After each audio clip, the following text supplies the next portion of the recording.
দীর্ঘদিন ধরে ইরানের নারীরা তাদের পোশাক ও চুল সংক্রান্ত কঠোর আইনের বিরুদ্ধে বিক্ষোভ করে আসছে। ইরান সরকার তাদের ভয় দেখানোর জন্য অনেক পদক্ষেপ নিলেও নারী আন্দোলন থামেনি। এটি বিশ্বব্যাপী সমর্থনও পাচ্ছে। তবুও ইরানে এখনও এমন অনেক আইন রয়েছে যা শুনতে অদ্ভুত লাগে। এখানে বেশিরভাগ আইনই নারীদের ফতোয়ায় বেঁধে রেখেছে। নারীরা সেখানে নিজের সঙ্গে সম্পর্ক নেই এমন কোনো পুরুষের সঙ্গে কর্মমর্দন নিষেধ। নারীরা নিজের ইচ্ছায় স্বামীর থেকে তালাক নিতে পারেন না। প্রকৃতপক্ষে ইসলামিক বিপ্লব হওয়ার পর 1979 সালে রক্ষণশীল শিয়া মুসলিম দেশ ইরানে। এরপর এই দেশটি সাধারণত পুরুষ শাসিত দেশে পরিণত হয়। নারীদের উপর অনেক বিধিনিষেধ আরোপ করা হয়। এখানে মেয়েরা মাঠে গিয়ে ফুটবল ম্যাচ দেখতে পারত না। ইসলামী ধর্মীয় নেতাদের যুক্তি, নারীদের উচিত পুরুষদের খেলা বা এই ধরনের পরিবেশ দেখা এড়িয়ে চলা। তবে ফুটবল প্রেমী শাহর খুদায়ারির আত্মহত্যার কারণে মাথা নত করতে হয়েছে ইরানকে। 29 বছর বয়সী শাহর মাঠে বসে ম্যাচ দেখতে এতটাই চেয়েছিলেন যে তিনি নিজেকে পুরুষের ছদ্মবেশে খেলা দেখতে আসেন। তবে নিরাপত্তারক্ষীরা তাকে বাধা দিলে আদালত তাকে 6 মাসের কারাদণ্ড দেয়।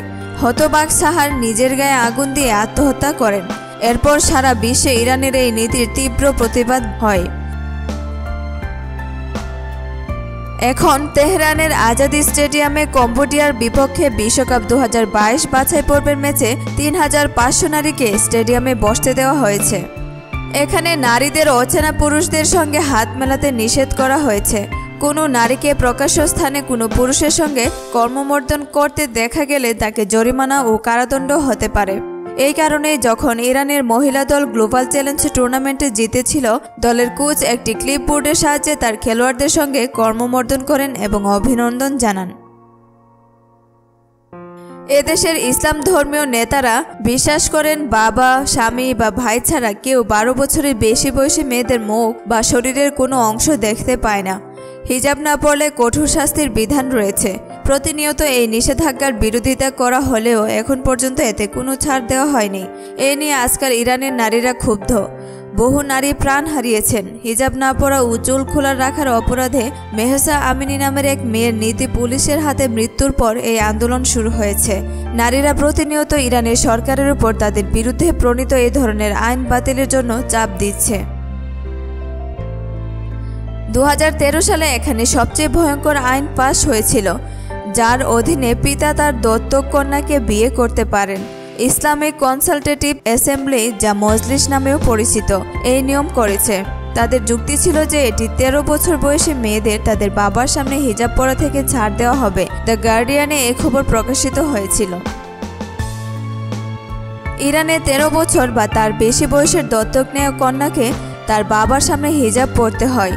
একইভাবে একজন মাকে 15 বছরের বেশি বয়সী দত্তক পুত্রের সামনে হিজাব পরতে হয়। মজলিসের মতে মেয়েদের বাড়িতে হিজাব থেকে মুক্তি পেতে বাবার সঙ্গে বিয়ের এই নিয়ম করা হয়েছিল। এই ধরনের বিবাহের জন্য পিতাকে 2টি শর্ত পূরণ করতে হবে। কন্যার বয়স 13 বছর বা তার বেশি হতে হবে এবং পিতাকে যুক্তি দিতে হবে যে তিনি এই কাজটি কন্যার উন্নতির জন্য করেছেন।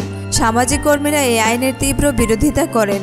তবে এই নিয়ম এখনও প্রযোজ্য বা এতে কোনো সংশোধনী আনা হয়েছে কিনা তা এখন পর্যন্ত পরিষ্কার নয়। এখানে 1979 সাল থেকে নারীদের তালাকের অধিকার নিষিদ্ধ করা হয়, অর্থাৎ পুরুষদের তালাক দেওয়ার অধিকার রয়েছে, কিন্তু স্বামী তার বিরুদ্ধে পারিবারিক সহিংসতা করলেও কোনো স্ত্রী তা দাবি করতে পারে না। এমনকি স্ত্রীদের বাইরের কাজ করার জন্য স্বামীর অনুমতির প্রয়োজন হয় এবং তা কোম্পানিতে দেখাতে হয়, তবেই তাদের নিয়োগ দেওয়া হয়।